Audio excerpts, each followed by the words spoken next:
Hey, how are you guys doing? Sadie, Christian, Good. welcome. Christian's We're doing great. coming We in hot. just had a hiccup. We had some breakfast tacos and I spilled hot sauce all over my jeans. So now I'm in shorts. Yes. Oh, the joy of going live, hey? Oh yeah, yesterday we went live and I had food in my teeth, and today Christian spilled hot sauce on him. So we might not be meant to be live on air people. Maybe we should have done the book about food because we're clearly always eating. We are. No, I love it. That's real life. I mean, you're jumping on, and here we go. Big day today, guys. Welcome. Yeah. It's book release day. Woo, woo, woo. We're so excited. You're actually the first person we got to talk to today too. So Come on. I just said in the intro, Sadie, you've been with us before, but Christian, you've never been on Always Good News with the Billy Graham Association. So we're so glad to have you, man. I'm not. I'm so happy to be on. Thank you so much for having us. This is super special. Yeah. Everybody's talking about Taylor and Travis, but not today. We're talking about Sadie and Christian and the big book release. Well, I will say Taylor and Travis did inspire my red lips today. So thank you, Taylor Swift, for the inspo there. Travis and Taylor, not Travis. Well, they're cute pictures, they're cute pictures. Well, listen, you guys, we are going to jump in. I know it's a big day for you guys, and I want to hear all about the book, why you wrote it, who it's for. We want to get into all of that. But I also want everybody that's watching to know a little bit about you guys, and I'm sure they know, Sadie, the New York Times bestselling author, founder of Live Original. The podcast, whoa, that's good. Where did that title come from? Is that like your common shout out to the preacher when he's going for it, or? It's actually a really funny story. So my mom and I were doing an interview together one time, and this person, backstory, before this interview, we had been talking about starting a podcast. And, if you're out there and you've ever started a podcast or wanted to start a podcast, you're like, I want to do this, but what's it going to be called? So we had already been in that discussion, and we were in this interview together, and someone asked me, what's the best piece of advice you've ever been given? And I gave this answer about something my great grandma had told me. And as soon as I finished, my mom was like hot on her mic, and she went, whoa, that's good. And everyone started laughing because it was kind of a funny reaction. And so anyways, after that, we were in the backstage talking. We were like, that was actually hilarious. What if we did a podcast where we asked people the best piece of advice they've ever been given, and then we say, whoa, that's good. And that's literally been the start of every podcast for the past 5 years that I've been doing it. So it's kind of a fun story to tell. Yeah, that's very cool. Christian, I know you've got a podcast too, 4-8 Men. Tell us about the title of that and your heart behind that. Yeah, well, thank you so much. Yes, so it's called 4-8 Men, based off of 1 Timothy 4:8, where Paul's telling Timothy that physical training is of some value, but godliness has value for all things. It's really just this idea of we can be super disciplined with physical routines and all these other things, and I think sometimes we can neglect that we can actually be disciplined spiritually too. It's like if you want to get in good shape, you might not just work out one day a week, and same with spiritually. You might not, if you just go to church on Sunday, then you're probably not going to see the spiritual implications that you could have if you're disciplined throughout the week, which is what church is ultimately supposed to be about. It's how you live your life throughout the week. So it's really just trying to help young men and guys my age, like, train physically, not do it to idolize yourself or just to look good, but how do you do it to, be a better husband, be a better father, whatever it could be for yourself, and how do you train yourself physically and not just be in this consumption mindset, but how does that translate to your spiritual health as well? So that's kind of the heart behind that. That's amazing. I love what you guys are doing, and I know everything that you both are about. Sadie, the conference that you recently had, and the podcast, all of it's pointing people to Jesus, which here at the Billy Graham Association, that's what we're about. And so we love that. But hey, listen, we have a tradition on Always Good News where we usually, with one guest, we'll do it this or that. So people know kind of the bios about you guys. But now let's do a modified version today, and something you'll never want to do in a relationship, and that is pointing fingers. But today, this is what we're going to do. I'm going to throw something out, and you guys are going to point either at yourself or the other way on who is the right answer. Are we good for that?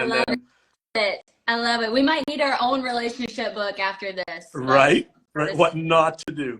But this will be fun. This will let people know a little bit about you guys. Let's jump in. All right. Who is the best at telling a joke? No.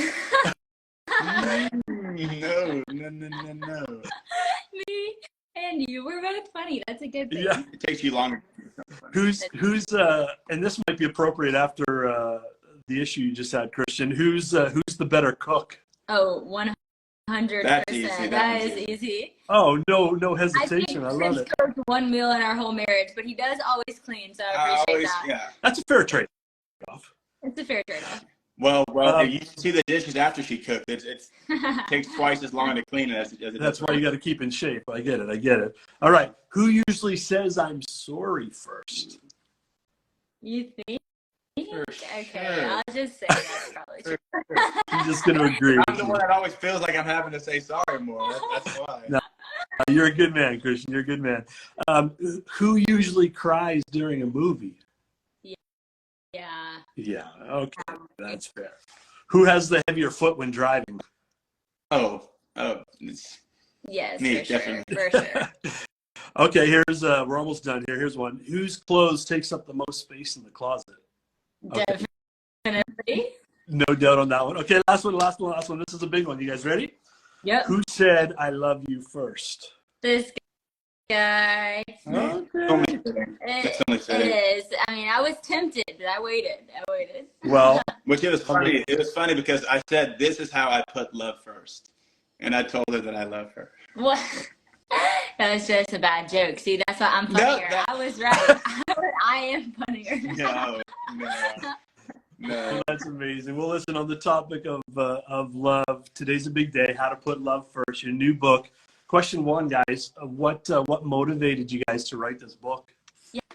Yeah, so it's actually kind of a funny story because a lot of people were telling Christian and I, y'all should write a relationship book. We want to hear more about y'all's relationship and learn from it. And honestly, we both were like, we are so unqualified to write a relationship book for so many reasons. I mean, one, we're almost married for 4 years, which is awesome. And we're proud of those 4 years. But you're no love expert 4 years into marriage, And we're like, one day we'd have so many more stories to tell. We can rack up in wisdom as time goes, We'll write a book one day. Well, then my cousin, who's actually a counselor, marriage and family counselor, he had reached out to me one day and said, Sadie, I really think you should write a relationship book because you're just very open with people. You're very transparent about you and Christian's, mess ups and mistakes, but you're always putting people to Jesus. And he said, if you want, I will help you write it. And from a counselor's perspective, I'll add some really practical points. I'll add some really helpful,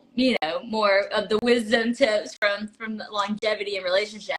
And I said, that's actually a great idea because we've been wanting to do this, but we've kind of felt like we needed that other side of it. So we actually started it and we did it with him. Dr. Josh Kirby's all throughout the book. He's like kind of the bookend of each of the 3 segments that we have in the 90-day challenge.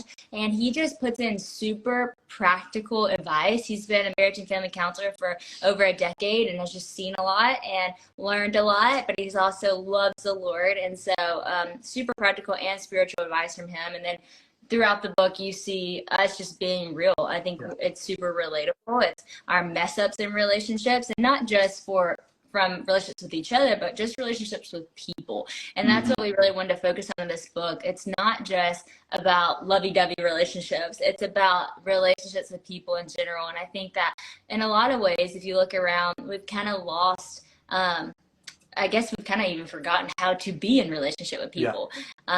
People don't know how to be in a relationship with people that are different than them. And so we spoke a lot into that too. Yeah, that's awesome. I love how you laid the book out. So people are asking in the comments there, what's the name of the book? It's How to Put Love First. It's out today, and we'll get to where they can pick that up.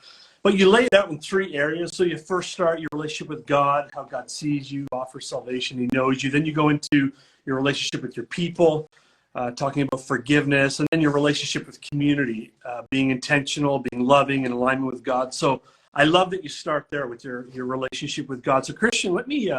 you wrote about, I just want to read this. You wrote about God offering us salvation, and you said, we often think that the ache we often feel in our hearts and souls and how we often think it can be satisfied by a romantic partner, by earning a certain degree or by getting a job, but those things never do. And then you write this sentence, that ache you feel was created by God. It will only be satisfied in full by Him. And I love that. Tell us a little bit about your experience in terms of coming to follow Christ and the difference He's made in your life with some of that as the backdrop, looking for that kind of satisfaction from other things and finding ultimately that fulfillment in Christ. You want to tell us a bit about your testimony there?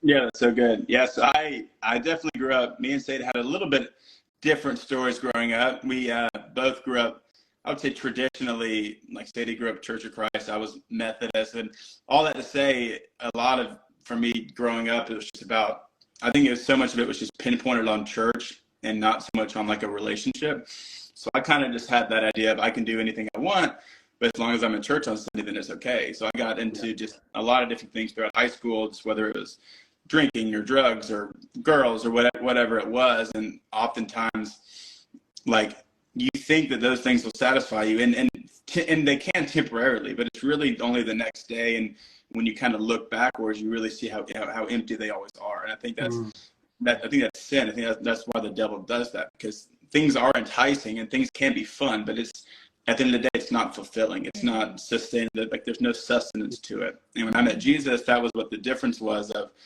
how do I actually live in communion with God, and how do I actually have a relationship with him? Because growing up, it always just been about being in church and trying to be a good person. And if I do these things, then I can really, kind of do whatever I want. It's that Romans, it's either Romans 3 or Romans 6. I'm blanking on it, but it's just that idea of, should we go on sinning so that grace may increase? By no means. You've died, and how can you live in it? So that idea of, if I'm actually dead to these former things, then I want to actually live for Christ, and I want to live for, Galatians 5, the fruits of the Spirit. And my life was completely marked by the acts of the sinful nature. And when I met Jesus, all those desires changed, and not that there wasn't still temptations to partake in those things, but just a constantly just trying to crucify that and just put that to death. So all that to say, it's kind of a long-winded answer, but yeah, growing up and even into college, I tried so many things to kind of bring satisfaction, and things were fun, but they were not fulfilling. They're not. Yeah. There's no sustenance to it, and there's no ultimate fulfillment. It might have fun for the night, but then you feel guilty the next day. And I think that's just a pattern that we all kind of fall into. I love the honesty, Christian, of actually acknowledging that there is fun in it. There is a temporary satisfaction or a fulfillment, but ultimately it wanes, it fades. And so that's so good. I failed to mention at the beginning, 2 beautiful daughters, 4 years in. I love what you guys post. I mean, your firstborn, I mean, Christian, she's a spitting image of you. I mean, it's unbelievable how cute she is. But let me ask you both this question. I mean, you're ministering, you're doing all kinds of stuff, podcasts. As a young couple raising kids now with all the pressure and the society, the way it's going, where evil's called good, good's called evil. You're raising your girls. I want to ask you a practical question, because Christian, you just mentioned that practically, and even alluding to your podcast about being passionate about fitness and how that even aligns with everything, your relationships, your walk with Christ. How are you guys cultivating your relationship with Christ, both individually and as a couple? Like, practically, like, is there daily disciplines, habits that you have, priorities that you've set? How are you cultivating that relationship with Christ as a couple, as parents, as young people, really? That's a good question, because there definitely is a lack of, not maybe a lack of routine, but I mean, like last night we were up, I think Sadie said she saw every hour. Honey was up at 3 a.m.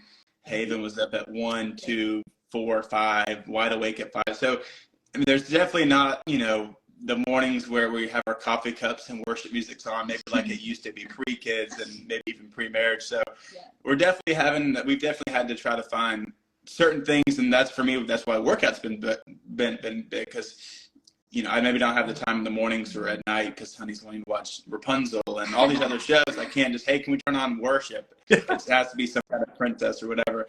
But yeah, we've definitely had to. So we have our own little things. But it's definitely been an adjustment for sure. It's true. I think seasons change, and so sometimes your routine changes, but that doesn't mean your relationship with Christ has to change, And that's the beautiful thing about God. I kind of say it like this. I think sometimes people are like, okay, I have to get up in the morning, and I have to have my coffee, and I have to have my Bible open, and that is like my time with God.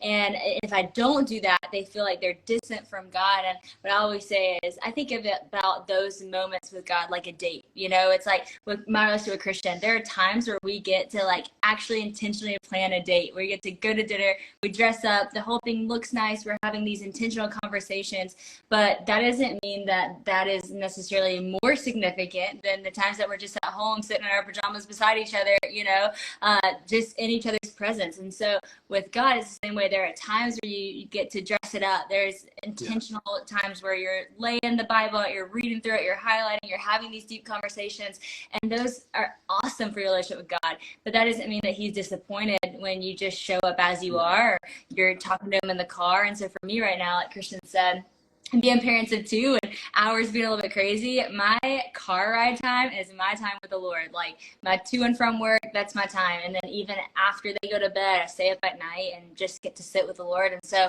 it looks different in every season. Sometimes it looks different every single day, but that doesn't mean because your routine changes, your relationship has to change. And I think once I freed myself of that, not putting the pressure on myself, realizing that's not pressure coming from God, that's pressure coming from me, it actually freed me to have a better relationship with the Lord. Yeah, it's so good and so real. Hey, Sadie, in the section of the book that you guys focus on relationships, you talk about offering forgiveness, and you share a story about a good friend who hurt you, and just walking through that. You wrote the line that said in the book, it says, "Forgiveness is hard, but living with the pain of unforgiveness is harder." Someone's watching this and they're walking through a similar situation. Either they've been hurt by somebody, or maybe they're being convicted that they need to apologize and make things right. What would your encouragement to that person be today?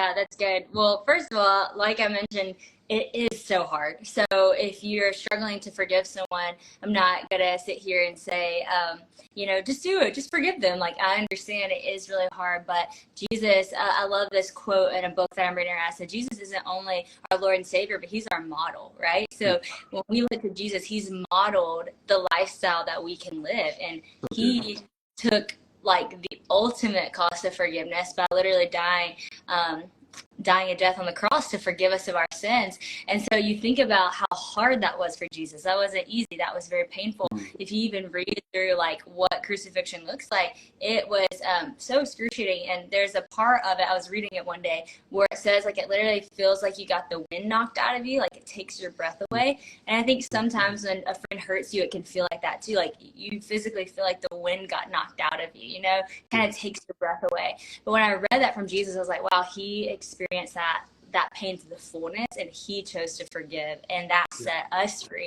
And so recognizing that I can forgive someone by the grace of God because he forgave me, and that not only hopefully frees us up to have a better relationship, but it frees me from living in that unforgiveness. And so it's just a really powerful thing that Jesus modeled for us, that he calls us to. He says forgive not just 7 times, but 70 times 7. Like keep forgiving. So that's an ongoing challenge, but just finding that grace in him to be able to do it. Yeah.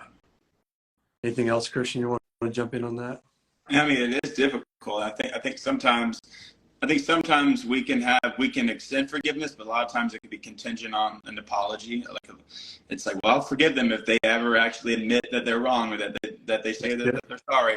And I can say that in our marriage sometimes too. It's like if I say something that maybe bothered Sadie, or if Sadie says something that maybe bothered me and I'd snapped at it or whatever, I'll be contingent on, well, you better apologize if you want my forgiveness. Yeah. And it just harboring that, it can come out, and I can be angry at honeys quicker or whatever. And I think sometimes just the more you harbor that, it's dangerous and affects everything. And I think sometimes, like I said, I think sometimes we can just sit in it waiting on an apology. And I think that's just maybe, I don't want to say maybe playing the victim, but just because we feel like we're entitled.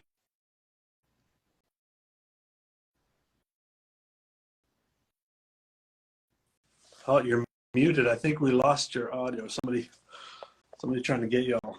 There you go. Katie has her time limit set, which is awesome. I should have done that. I did this yesterday too. I have an Instagram time limit. And this whole episode is just demonstrating real life, isn't it? Both with Christ, with kids, with each other. But I'm saying. It really which is. really is the book. Yeah. That's what we're saying. We are no experts. If you thought we were perfect enough to write a book, read the book, because it's all about our mess ups and our hiccups and this and that, which is just real when it comes to relationships. Relationships are messy because we are messy, because you are going to mess up. People are not going to apologize sometimes. People are not going to show up with their best attitude. I mean, like we said, Christian spilled hot sauce on himself all over himself right before this interview, and I was like, you just need to like speak some life over you, and he's over there making fun of me for telling him to speak life, and he's like, I am cute, I am brave, I am strong. That's just life. Life happens. Life happens. It does. But like I was saying before we had that little hiccup, it can be, it is a difficult thing. It's like if you know you need to offer forgiveness, the other person is withholding, the two words, I'm sorry. It can be hard to offer it. And things we've seen in our marriage, it's so much just healthier if you don't try to harbor that, and you don't try to hold that in, just to play a numbers game of like, well, you did this today, I've done this today, so I'm one-upping you here.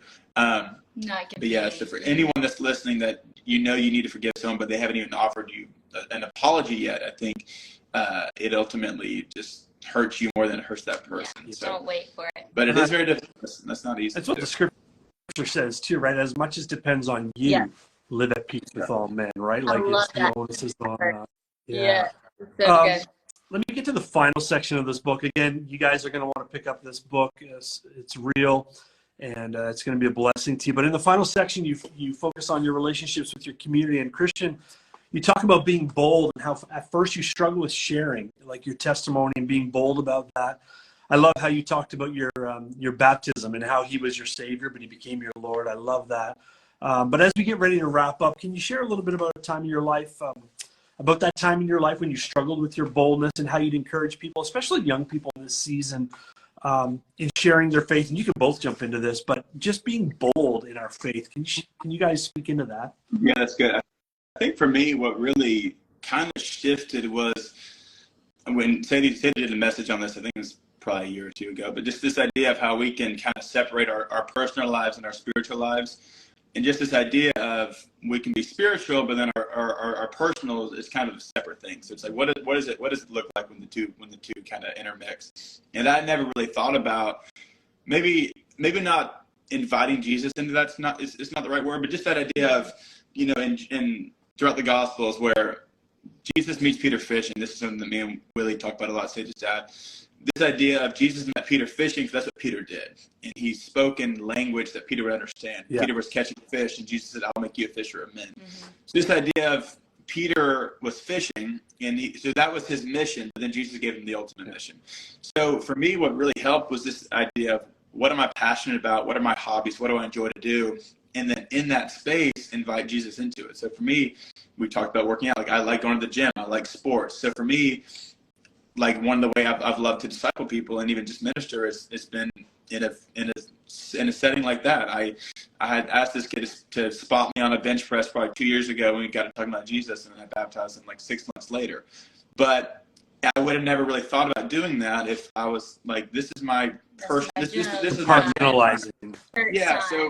So for those listening, I think it's just whatever you do. If you're a doctor, if you're a nurse, if you're a teacher, if you're an athlete, if you're a student, if in the classroom, whatever you do, I think you just have to bring Jesus into those personal moments and then into your personal life, into your hobbies and what you're passionate about doing. And something that I didn't do until a few years ago was really, how do I make, like, yes, I have Jesus in this time, and then maybe my hobbies, in my sports or whatever, but how do I make Jesus kind of encompass all of it? And since I did that, I've just seen more boldness, because it's easier for me to talk to that. It's like, it might be awkward if I go up to someone at Starbucks or whatever, but it's not really about that. It's like it just becomes all of who you are. Natural. Yeah, it's like if the person at Starbucks says "Have a good day," and you say how are you doing, and they say, "Why are you so happy?" Like it doesn't always have to be so like. I think sometimes we just think sharing our faith is like you order a food and it's like, "Hey, where do you go to church? Do you know Jesus?" It could just be like, "How are you doing today?" And then they're like, "No one's ever asked me that." It's like. Like it's just natural, and the same. Like, so I think sometimes we just can overthink it, which maybe makes us less bold. Yeah. But I think just being natural with it and inviting Jesus into what your hobbies are, what you're passionate about, Yeah. what you love to do in your free time. I think that's when you see more boldness. Yeah. In the book, actually, so like you mentioned, we have like your relationship with God first, your relationship with people, your relationship with your community. And at first it was actually flipped. It was starting out with like people and then community and then God, because we were like, oh, people are going to want to see about the relationship stuff. You know, people are going to want to read more about this, and maybe we should put that at the beginning. And then one day I called our book publisher and I was like, look, we're actually going to change all this. We're putting the relationship with God first, and then we're going to put people in the community, because if you do it any other way, then this doesn't really work. Then it doesn't really change who you are. But if your relationship with God is first, and God actually is love, then if you're actually, prioritizing that and getting stronger in your relationship with God, then every other relationship in your life will be blessed. And so if you're in relationship with God, then and you actually are in a relationship with who love is, with the fruit of who is, which is love, joy, peace, like all these things that we ultimately desire, the overflow of your life is going to be those things. So you're walking around and you just exude love because you're in a relationship with God. You just exude joy because you're attached to God. You just walk in peace, which is so contrary to what most people walk in these days, because I'm tied to God.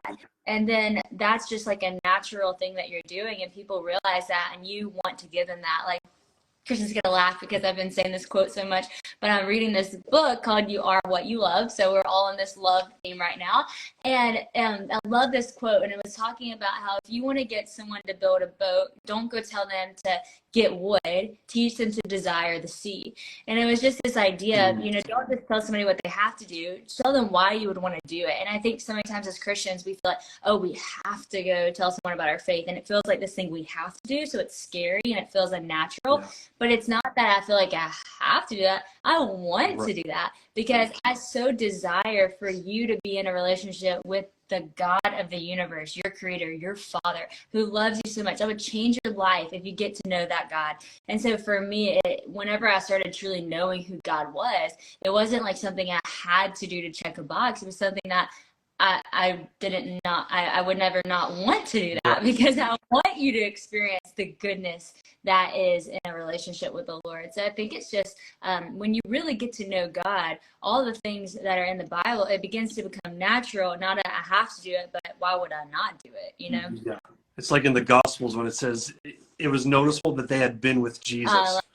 Love right? Yes, being with Jesus. I love that, you guys, and the overflow of that relationship. And the book is how to put love first, and if God is love, then how to put God first. Ultimately, you're putting God first in everything. Thanks for sharing from your own lives, your honesty, just the reality, your boldness. For everybody watching here at the Billy Graham Evangelistic Association, we are having these kind of conversations every day, 24/7, through our internet ministry, Search for Jesus. People are searching, they're having conversations, and we have volunteers, trained coaches that are having these kind of conversations, tough conversations, answering the tough questions, meaning in life, talking about like what we talked about earlier, how to be a witness, how to be bold. So if you're watching and you'd like to consider being a part of the internet ministry here at the Billy Graham Association, feel free to click on the link in our bio. Sadie and Christian, thank you for taking time on this important day for you guys. Congratulations. We're cheering you on as you really use your influence, your platforms, your life, your family, your ministry, all to point to Jesus. So refreshing. One more time, where can people grab a copy of How to Put Love First? Yes, so you can grab your copy anywhere books are sold, and we're so excited it's out today. Here it is. If you be looking for it on bookshelves, we're so pumped. Thanks for letting us be on and having a great conversation. We always appreciate it. Yeah, we love you guys, cheering you on, and thanks for this book, and be blessed. We'll talk to you again. Thank you. So much. Bye. Good to meet you. See you next time, guys.